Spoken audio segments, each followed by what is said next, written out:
Bracha, chers amis, nous traversons actuellement une période assez difficile qui nous empêche de nous réunir dans les différents lieux communautaires. Nous allons, Bezrat Hashem, maintenir nos différents cycles d'études via les moyens de communication qui sont mis à disposition, tels que les groupes WhatsApp, la chaîne YouTube ou encore la page Facebook, et espérer, Bezrat Hashem, que par le mérite de cette étude, Akadosh Baruch Hu nous protège de cette pandémie et envoie une guérison complète à toutes les personnes malades. Commençons par les lois de la fête de Pessah.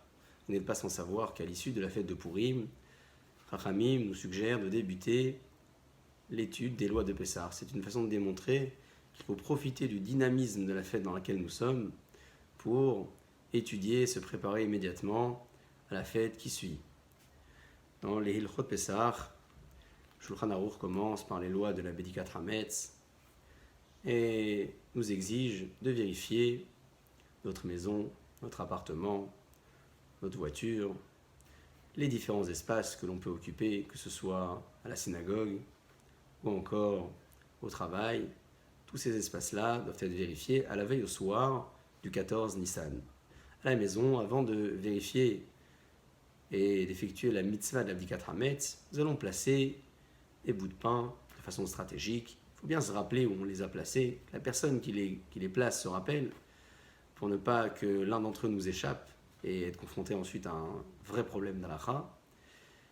Nous dirons ensuite la bracha de Albiou Hametz et ensuite nous effectuerons cette vérification à la lueur d'une torche et d'une lampe de poche avec une bougie également.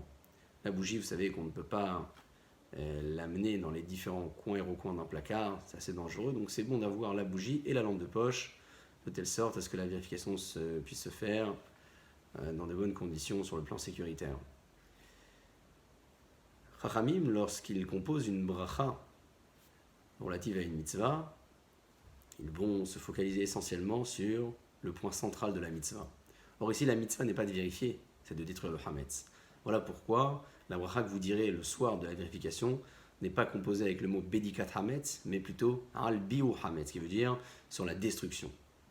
On cache les bouts de pain, puisque avec un ménage aussi important et aussi incroyable que mesdames et messieurs font à la maison, Chachamim savent qu'à l'issue de la vérification, nous risquons de ne pas trouver de bout de pain à brûler, et dans ce cas-là, la bracha qui aurait été dite pourrait être une bracha dite levatala en vain.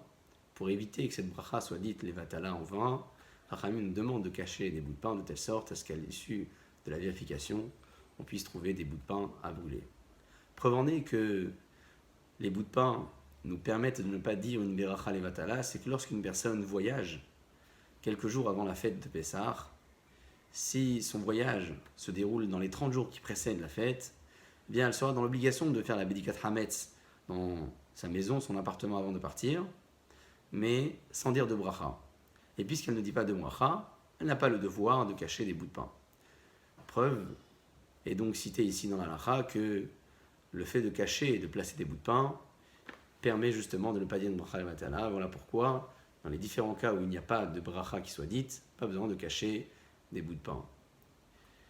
Bezrat Hashem, nous allons poursuivre pas à pas, jour après jour, les différentes halachot de la fête et espérer que ce cycle d'études puisse à nouveau nous apporter beaucoup de santé, de joie et de sérénité pour vous et pour vos familles. Brouchim Tiyou.